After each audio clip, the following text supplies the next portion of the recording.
신약성경 148페이지 요한복음 21장 1절에서 14절 제가 한 절, 여러분께서 한 절 교독하겠습니다. 그 후에 예수께서 디베라 호수에서 또 제자들에게 자기를 나타내셨으니 나타내신 일을 이러하니라.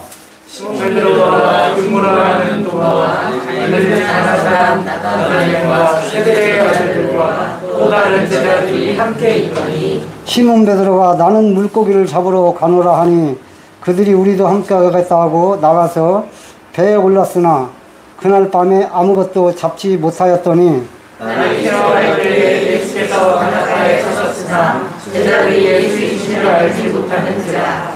예수께서 이르시되 얘들아 너희에게 고기가 있느냐 대답하되 없나이다. 이르시되 그물을 배에 오륙함에 던지라. 그리하면 잡으리라 하시니 이에 던졌더니 물고기가 많아 그물을 들 수 없더라. 예수께서 사랑하시는 그 제자가 베드로에게 이르되 주님이라 하니 시몬 베드로가 벗고 있다가 주님이라 하는 말을 듣고 겉옷을 두른 후에 바다로 뛰어내리더라. 다른 제자들은 육지에서 거리가 불과 한 50칸 정도로 자전거를 타고 물고기 있는 그물을 끌고 와서 육지에 올라보니 숯불이 있는데 그 위에 생선이 놓였고 떡도 있더라. 예수께서 이르시되 지금 잡은 생선을 좀 가져오라 하시니 시몬 베드로가 올라가서 그물을 육지에 끌어올리니 가득히 찬 물고기가 153마리라. 이같이 많으나 그물이 찢어지지 아니하였더라.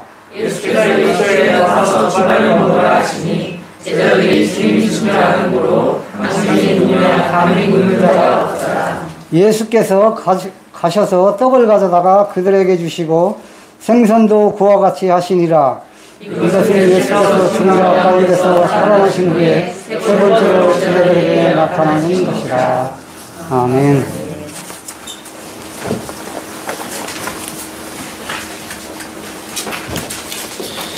예, 오늘 부활절이죠. 우리 주내 정령이 나와서 하나님께 특별 찬양 드리도록 하겠습니다.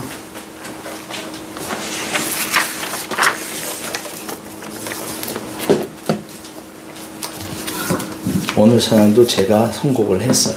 주녀가 잘 부를 겁니다.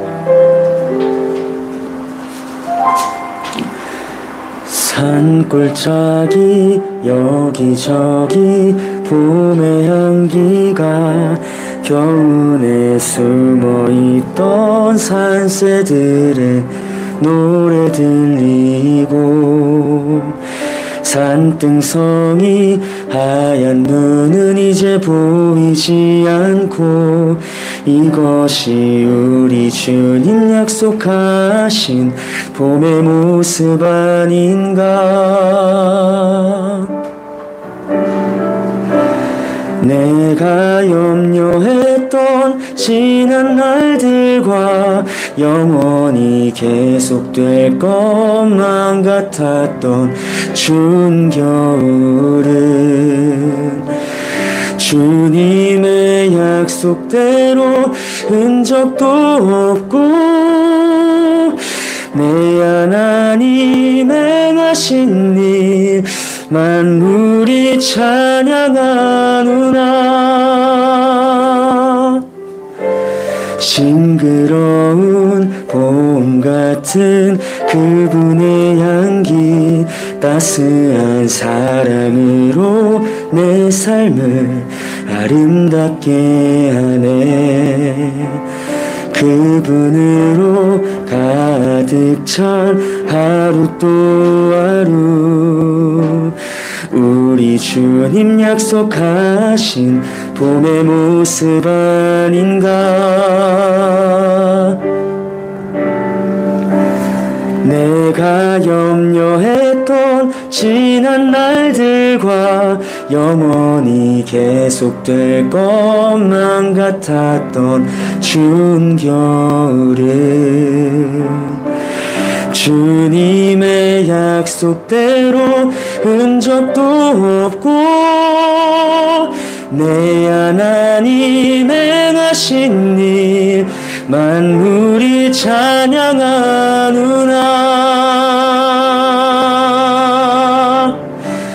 내가 염려했던 지난 날들과 영원히 계속될 것만 같았던 추운 겨울은 주님의 약속대로 흔적도 없고 내 하나님 행하신 일 만물이 찬양하누나.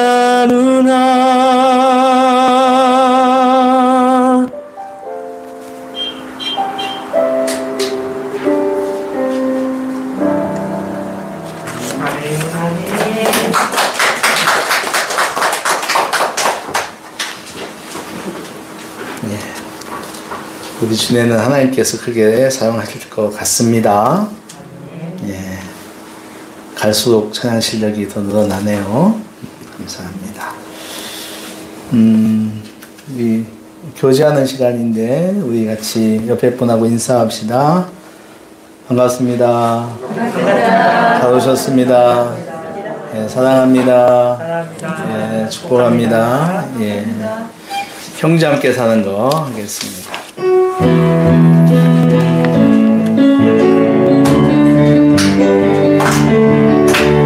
형제와 함께 사는 거 그것은 아름다운 것. 우리는 한 가족 예수 안에서 한 가족 당신을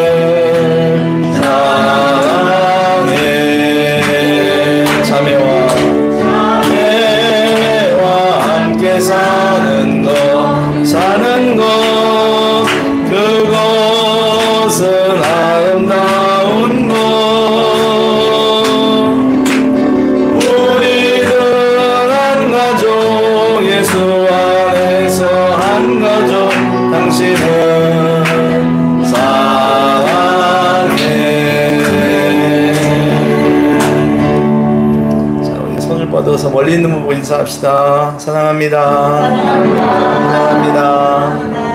네, 우리 영상으로 예배드린 분들에게도 인사합시다. 사랑합니다. 사랑합니다. 네, 기도하고 말씀 듣겠습니다. 축복의 부활절을 주신 하나님 감사합니다. 또 오늘 새벽에 닫혀있는 막혀있는 돌을 굴러내고 부활하신 우리 주님 축하드립니다. 또 저희들에게 부활의 첫 열매가 되신 주님 감사드립니다. 오늘 저희들이 이 시간에 부활의 말씀을 듣겠습니다. 우리의 마음을 열어주십시오. 우리의 생각도 열어주시고 마음도 열어주셔서 또 우리 육신의 오감도 다 열어주셔서 하나님 말씀에 저희들이 사로잡히는 시간 되게 하여 주시옵소서. 하나님 말씀이 우리 가운데 들어갈 때 우리 안에 적셔질 때 우리의 삶이 변화되며 새로워질 줄로 믿습니다. 위로도 받고 용기도 얻을 줄 믿습니다. 하나님 이 시간 그런 시간 되게 하여 주시옵소서. 하나님 말씀을 방해하는 모든 악한 영들을 주의 이름으로 결박하여 주시고 온전히 주님만 영광받는 시간 되게 하여 주시옵소서. 예수님의 이름으로 기도합나이다. 아멘. 할렐루야.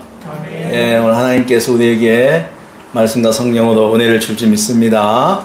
예, 오늘 부활절이라서 또 이렇게 방문하신 분들도 많으셔서 정말 오랜만에 교회가 부활절 같은 모습이 있습니다. 여러분은 트라우마라고 하는 말을 아실 겁니다. 예, 트라우마. 어떤 큰 사건을 겪은 다음에 오는 마음의 두려움들, 그런 것들을 트라우마라고 하지요. 2014년 2014년도에 세월호가 침몰한 지 이제 어제가 8년째였어요. 시간은 참 빠른 것 같습니다. 당시 유가족뿐 아니라 전 국민이 모두 트라우마를 겪었지요. 막연한 불안감으로 가슴이 두근거리고 과민성을 동반한다는 상담 환자들이 그때 많았습니다. 충격적인 사고를 간접 경험한 경우, 간접 경험 진짜 자기가 체험하지 않은 거예요. 그럼에도 불구하고 반복적으로 그 사고를 떠올리거나 꿈을 꾸며 심한 고통을 겪는 불안 현상을 겪었다는 것입니다. 근데 지금은 많이 이제 나아졌죠. 세월의 힘인 것 같습니다.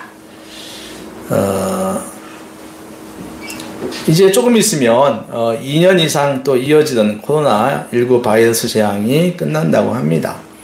이제 팬데믹이 지나서 엔데믹이 된다고 하죠. 여러분, 엔데믹은 풍토병을 이야기하는 거라고 합니다. 여러분, 코로나는 세월호보다 훨씬 강력한 트라우마를 가져왔습니다.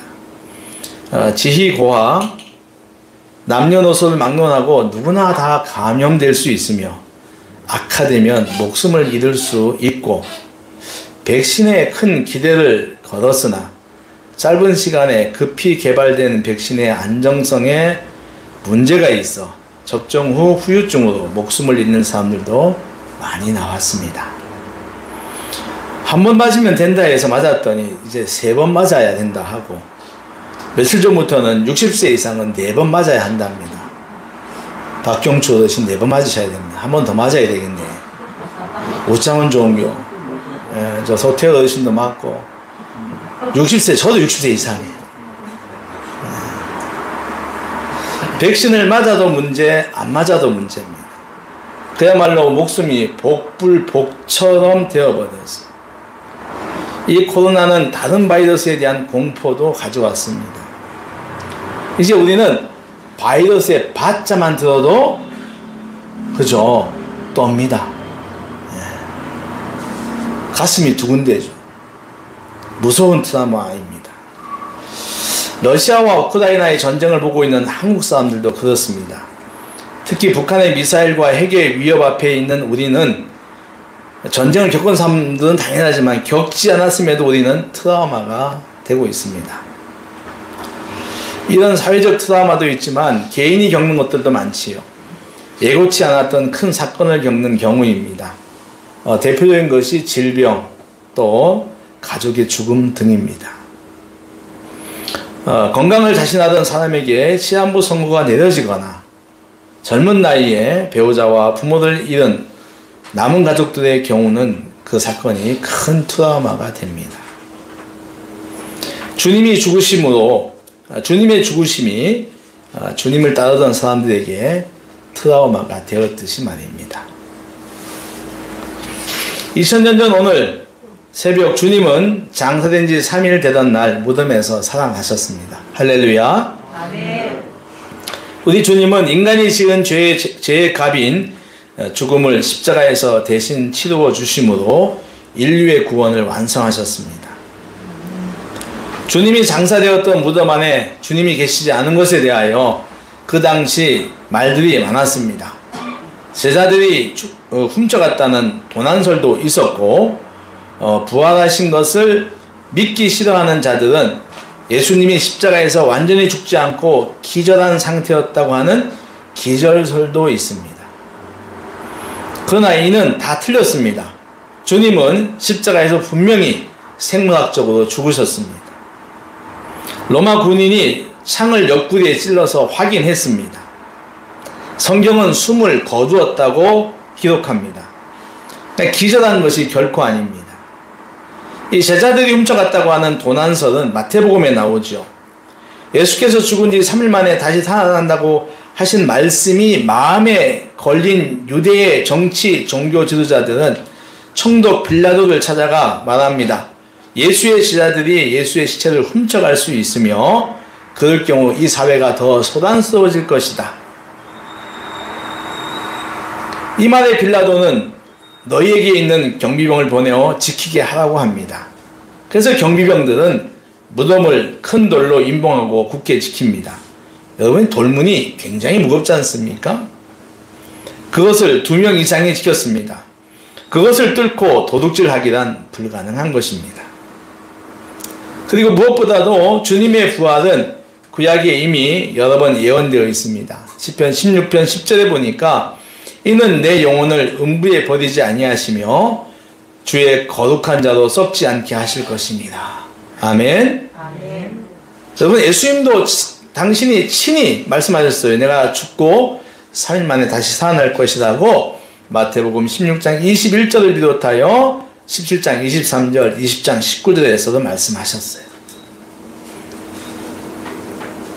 여러분, 스포츠나 드라마를 막론하고 재미가 있으려면 반전이 필요합니다. 지고 있다가 뒤집어 이기는 거죠. 우리 50대 이상 되시는 분들에게는 그 반전에 하면은 뭐 많은 사람이 생겨나지만 레슬링 선수 김일이 있습니다. 예. 여러분, 김일 다 기억하시죠? 젊은 분들 모르겠지만 여러분, 김일 레슬링을 보면은 초반에 엄청 얻어맞습니다. 그죠? 막 반칙당하고 해가지고 거의가 이제 질 지경까지 갑니다. 피도 막 흘립니다. 근데 어느 순간 보면은 경기가 역전됩니다. 김일의 박치기가 나오고, 예. 그럼 상대방은 머리를 쥐어잡으며 쓰러집니다. 우린 그때 알죠. 아, 이 경기 반전이구나, 역전이구나. 물론 프로레슬링이 연출된 부분만 있다고 합니다만은 우린 그때부터 희망을 가집니다. 그리고 마침내 상대방을 이기죠. 재미 짱입니다. 우리 70년대, 80년대만 해도 그죠? 레슬링 할 때면 다 그 앞에 앉아서 TV가 많이 없던 시절인데, 여러분, 드라마도 마찬가지 아닙니까? 드라마에는 꼭 악녀나 빌런이 나옵니다. 악당이 나오죠. 이들이 착한 사람을 막 이겨먹습니다. 그러니까 한참 전개될수록 착한 사람은 더 망해갑니다. 그러나 어느 순간 정의가 살아나고 승리를 합니다. 사람들은 기밀의 박치기가 언제 나올지, 착한 사람의 정의가 언제 살아날지 기대하며 보죠. 반전입니다. 여러분, 지상 최대의 반전 사건은 역시 예수님의 부활 사건입니다. 이 싸움은 인간의 구원을 놓고 하나님과 사탄이 붙은 최대의 싸움입니다. 사탄은 예수님이 공생애를 시작할 때 광야로 끌고 가서 엄청난 유혹으로 시험을 겁니다. 그리고 겟세마네 동산에서 기도하실 때도 예수님이 고난의 잔을 피하고 싶은 마음이 들 정도로 겁을 줍니다. 그러나 예수님은 무너지지 않으십니다.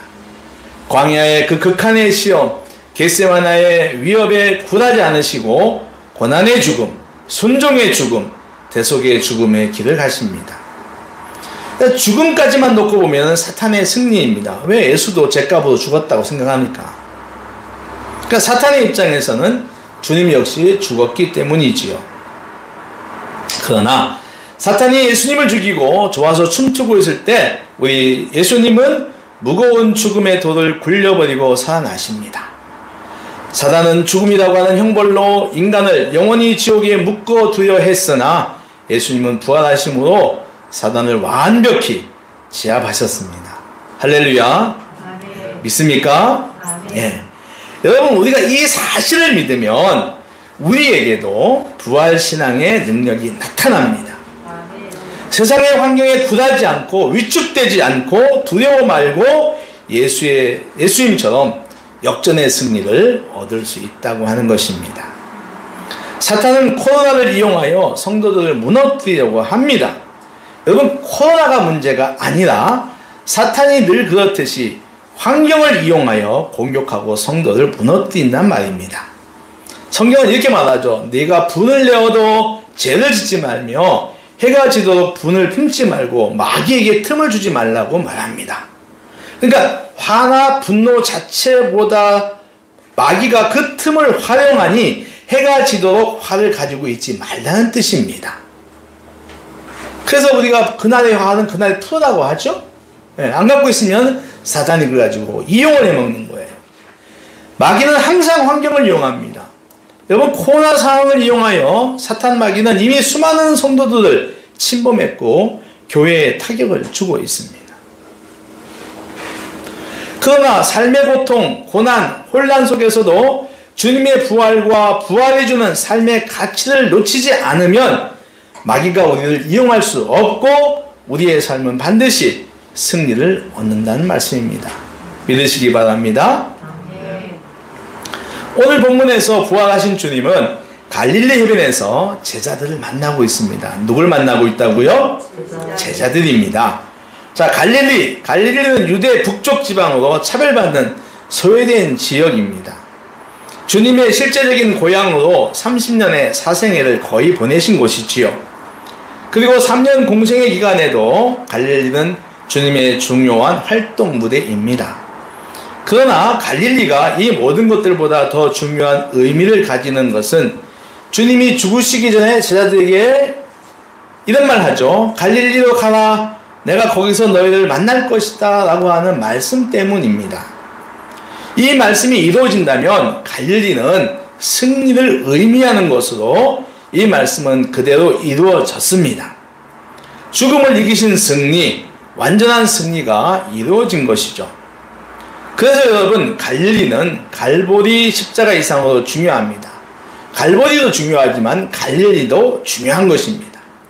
갈보리가 승리를 여는 무대였다면 갈릴리는 승리를 결정짓는 무대였다는 사실입니다. 주님이 부활하시어 갈릴리 해변에 오셨을 때 제자들은 어떤 모습을 하고 있었을까요? 그들은 주님의 죽음 이후 큰 트라우마에 빠져 있었습니다. 예수님이 죽으신 후 제자들은 졸지에 수배자가 됩니다. 그렇죠. 수배자가 되죠. 그들은 언제 잡혀 죽을지 몰라서 숨어 문을 잠그고 있습니다. 그러다가 그들이 선택한 곳은 고향 갈릴리예요. 주님이 거기서 만나자고 해서 갔지만 당시 그들이 할 수 있는 최선의 선택이 갈릴리였습니다. 제자들은 갈릴리로 돌아가겠다고 하는 베드로의 말을 듣고 3년 전 자신들이 생계의 터전이었던 그 바다로 돌아갑니다. 그들은 그 바다에서 옛날의 기술을 이용하여 그물을 던졌으나 어찌된 이유인지 단 한 마리의 물고기도 잡지 못합니다. 왜 그랬을까요? 아니, 갈릴리 바다에 물고기가 다 어디 갔을까요? 그들은 그래도 한때 날렸던 어부들이지 않습니까? 다 어디 갔나요? 그들이 동이 틀 무렵까지 던졌지만 마찬가지입니다. 주님이 치우신 거예요. 예. 물고기들에게 그물 딱 개리 던지고 제자들이 그물을 던지려고 하면 물고기를 보고 얘기하는 거예요. 야, 저쪽이다 피해라. 예. 그러지 않고서야 이런 일이 생길 수가 없죠. 갈릴리 바다 물고기 많습니다. 예.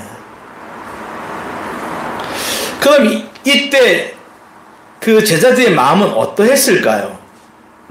한 마리도 잡지, 밤을 새도 한 마리 잡지 못했던 이들의 마음은 어떠했을까 하는 겁니다.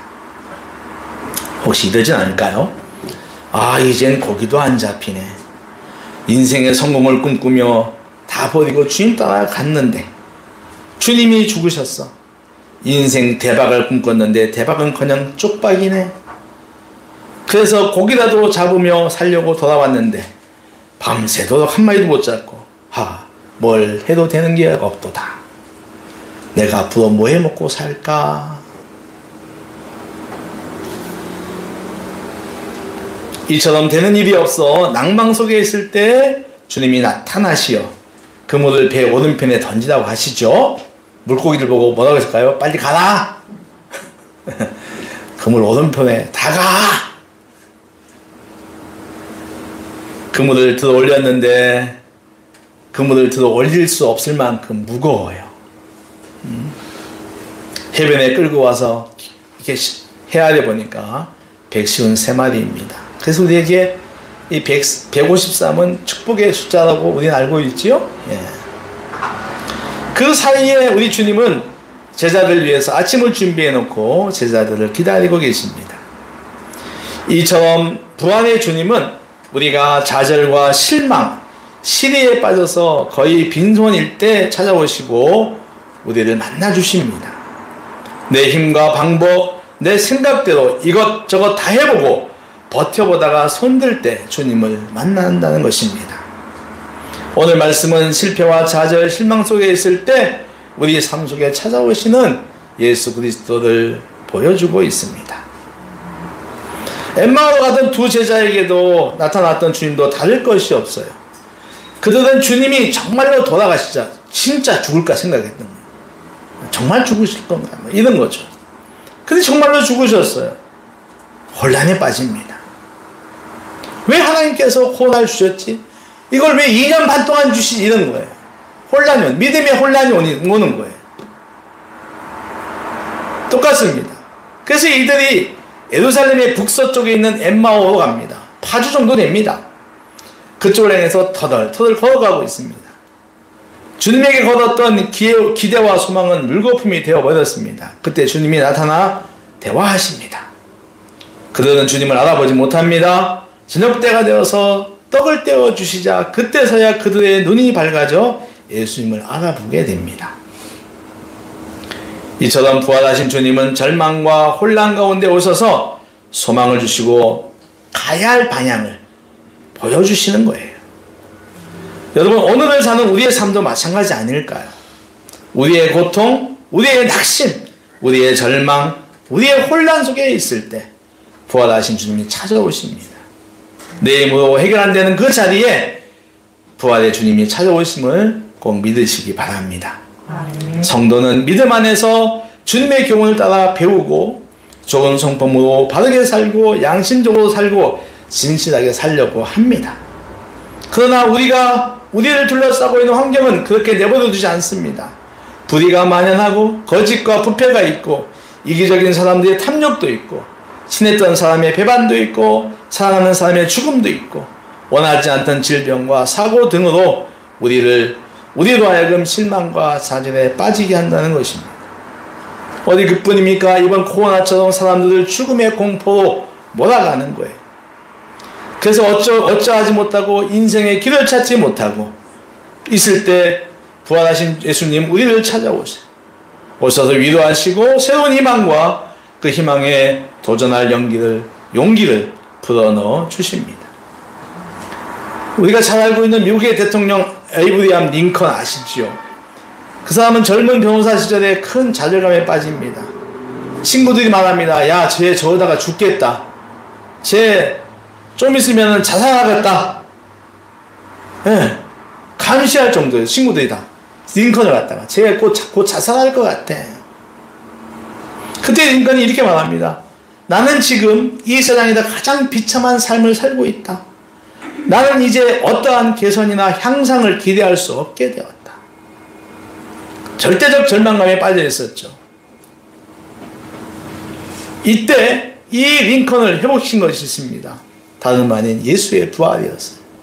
따라하십시오. 예수님의 부활이 링컨을 살렸다. 그는 주님을 만난 후에 부활 승리에 대한 신앙을 갖게 되었고 새로운 삶을, 새로운 용기를 얻게 되었다라고 하는 것입니다. 우리가 잘 아는 소련의 저항 작가인 솔제니친이 있습니다. 그 사람은 오랫동안 집단 수용소에서 살았지요. 그 안에서 책도 썼습니다. 그 안에서 그는 틈틈이 메모를 했는데 이런 내용이 있습니다. 수용된 사람들은 모두가 소망이 없는 절망에 쌓여 있었다. 그런데 한 사람만은 눈을 빛내며 밤마다 무엇을 읽고 있었다. 그 사람은 절망밖에 없는 수용소 생활 속에서도 절망하지 않았다. 나중에 알고 보니 그가 읽고 있는 것은 부활에 관한 성구가 적혀있는 종이었다. 그는 부활하신 주님을 통해서 절망과 수용소 안에 있는 절망과 좌절의 환경에서도 굴하지 않고 새로운 용기를 가지고 있었다라고 솔제니친이 메모를 남깁니다. 부활하신 주님은 절망과 좌절과 혼란으로 소망도 없고 길을 잃은 사람들에게 찾아오셔서 트라우마를 회복시키시고 새로운 긍정의 에너지를 부어주심을 꼭 믿으시기 바랍니다. 근데 주님은요, 이 슬픔과 좌절이 있는 곳에만 찾아오신 분은 아니에요. 우리의 일상의 모든 곳에도 찾아오십니다. 우리의 일터, 가정, 학교에도 찾아오시고요. 차를 타고 갈 때도 찾아오셔서 우리와 함께 하세요. 오늘 본문을 보니까 부활의 주님은 우통도 벗은 채로 물고기를 열심히 낚는 베드로의 삶의 자리에 찾아오세요. 그러니까 일상입니다. 삶의 현장이죠.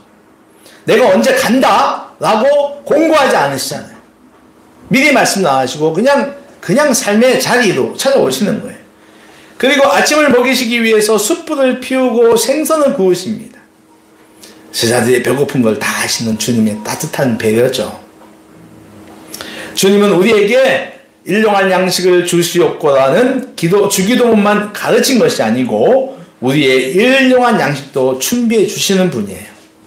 저는 이런 주님 되게 좋아합니다. 여러분 먹이시는 주님 안 좋으세요? 내가 먹는 걸 좋아해서. 여러분 일상을 잘 관찰해 보세요.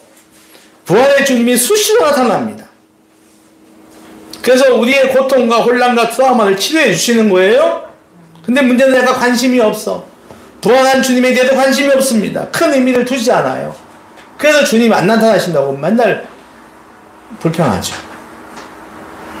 그렇지 않습니다. 주님은 매 순간 거기가 다툼의 자리든 분열의 자리든 어떤 자리든 간에 주님 나타나세요.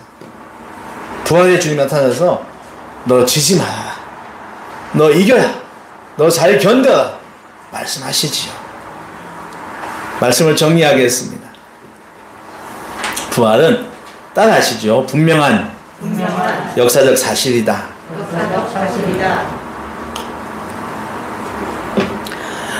여러분 이 신앙을 가져야 합니다. 그러면 삶의 어떤 자리에서도 변화된 주님을 만날 수가 있습니다. 특히 2년 이상 이어진 코로나 바이러스로 인해 모든 사람들이 슬퍼하고 좌절로 절망의 자리에 있을 때 기존의 일상들이 무너져 무엇이 옳은지 어디가 진리인지 혼란스러울 때 찾아오십니다. 주님 돌아가신 뒤 극도의 혼란으로 길을 잃고 갈릴리 바다로 돌아가 고기 한 마리 잡지 못해 더 큰 혼란에 빠져있는 제자들에게 찾아오시어 위로하시는 주님을 오늘 우리도 만나야 한다는 사실입니다. 그분의 위로와 격려로 새로운 희망과 용기를 얻어야 합니다. 슬픔과 혼란의 자리에 있다면 갈릴리로 가십시오. 슬픔과 혼란은 성도의 자리가 아닙니다. 이미 부활하신 우리 주님은 갈릴리에 가셨습니다. 우리도 따라 나서야 합니다. 그런 사람이 믿음의 사람이며 삶의 지혜가 있는 사람이에요. 우리가 원하는 것은요, 우리가 원하는 삶의 믿음이라고 하는 건 삶의 지혜입니다. 그러니까 믿음대로 살면 지혜가 생긴다는 사실입니다. 주님 따라가야 합니다. 갈릴리로 가야 합니다. 그래야 주님이 잔잔한 파도가 일렁이는 새벽 바닷가에서 차려주시는 모락모락 김나는 따뜻한 밥과 고소한 생선 굽는 냄새가 넘쳐나는 기막힌 밥상을 받을 수가 있습니다. 할렐루야. 이 해변의 그 새벽 밥상, 그거 멋지지 않습니까, 여러분? 그 시인들이 굉장히 시를 많이 썼어요. 네. 신선한 아침바다. 안개가 걷히는 그 아침바다에 예수님께서 밥 만들어 놓고, 김 나고, 뭐라고 그러죠? 그, 가을에 돌아오는 생선? 전어, 예. 그 전어 구우면 집 나간 며느리도 돌아온다는데, 그런 거 생각해 보세요. 그 정말 그 밥상 먹고 받아보고 싶지 않습니까? 주님 따라서 갈릴리로 가시기 바랍니다. 주님 만나셔야 돼요, 거기서. 자, 부활이 우리에게 요구하는 거 하나 더 있어요. 이거 우리가 꼭 이 시간에 봐야 되는데, 한번 따라해 보세요. 증인의 삶. 결론적이지만 이것도 봐야 합니다. 누가복음 24장 48절에서 주님은 이렇게 말씀하십니다. 너희는 이 모든 일의 증인이다. 따라하시죠. 너희는 이 모든 일의 증인이다. 예. 갈릴리 해변에서 부활하신 주님을 만난 제자들은 초대교회를 세우고 사람들에게 주님의 부활을 이야기를 전하기 시작합니다. 분명 그 이야기 가운데는 자신들이 만났던 예수님 이야기, 갈릴리 해변가에서 밥 얻어먹은 이야기가 있었을 거예요. 그래서 부활 이야기는 삶의 일상 속으로 들어가고 절망과 혼란 속에 있는 사람들에게 더 와닿았을 거예요. 그래서 그들이 회개 많이 했겠죠. 그리고 교회에 돌아옵니다. 겁쟁이이자 도피자였던 그 제자들은 용기와 담대함으로 변화된 증인들이 됩니다. 사도들은 예수 부활의 증인이 자기들의 가장 기본적인 정체성이라고 거침없이 사도행전에 고백합니다. 나는 증인이다. 예수 부활의 증인이다 하고 사도행전 2장 32절과 3장 15절에 말합니다. 부활의 주님은 그러니까 주님의 부활은 우리만 알고 있기엔 너무도 크고 감동적입니다. 우리는 예수님의 부활을 인격적으로 완벽하게 믿습니다. 이 믿음은 이미 세계사에서 경험되었어요. 이 부활을 믿었던 수많은 사람들이 부활이 가져다준 위대한 소망에 의하여 삶이 바뀌었습니다. 링컨처럼 말입니다. 그들이 증인이에요. 링컨이 증인인 것이죠. 그리고 오늘 여기 있는 저와 여러분도 그 증인입니다. 믿습니까? 우리 다 증인이에요. 인사해 보시죠. 옆분이나 뒷분에게. 우리는 부활의 증인입니다. 우리는 부활의 증인입니다. 레알? 한 번 더 해보시죠. 우리는 부활의 증인입니다. 우리는 부활의 증인입니다. 예수 부활이 주는 삶의 가치와 에너지를 알 때 사람들은 물방울 하나 없는 메마른 우물 같은 절망의 자리에서 희망의 두레박을 길어 올릴 것입니다. 어둠으로 어디로 가야 할지 전혀 모르는 자리에서 빛을 찾아 나설 것입니다. 죽음의 자리에서 생명의 자리로 이동할 것입니다. 성도는 그들이 두레박을 끌어올리도록 빛을 찾아 나서도록 부활을 전하는 사람이 되어야 합니다. 2000년 전 예수께서 부활하셔서 불멸의 소망을 주었습니다. 이런 그를 믿는 자들의 증언으로 오늘까지 이어지고 있습니다. 오늘을 사는 그리스도인 역시 부활을 믿는 증인의 삶을 살아야 합니다. 갈릴리 해변에 머물지 말고 부활 예수를 만나 코로나 트라우마에 머물지 말고 갈릴리 찾아오신 예수를 만나 그분에게 순종하여 고기도 많이 잡고 그분이 차려준 밥상을 받고 그 혼란과 고통의 트라우마에서 벗어나십시오. 그 여전히 절망과 고통과 혼돈 속에 사는 사람들에게 부활을 알리는 삶을 사시길 바랍니다. 우리 주님 부활하신 날 갈릴리 해변의 제자들 같은 삶 사시기를 주 예수 그리스도의 이름으로 축원합니다. 기도하겠습니다. 하나님 아버지 은혜 감사합니다. 우리 주님 죽음에서 부활하신 부활의 날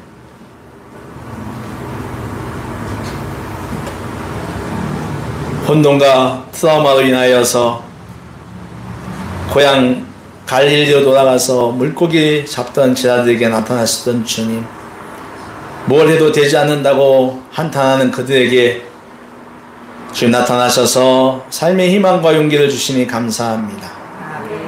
하나님, 저희들도 갈릴리로 가서 주님을 만나게 하여 주십시오. 부활하신 주님을 만나게 하여 주시옵소서.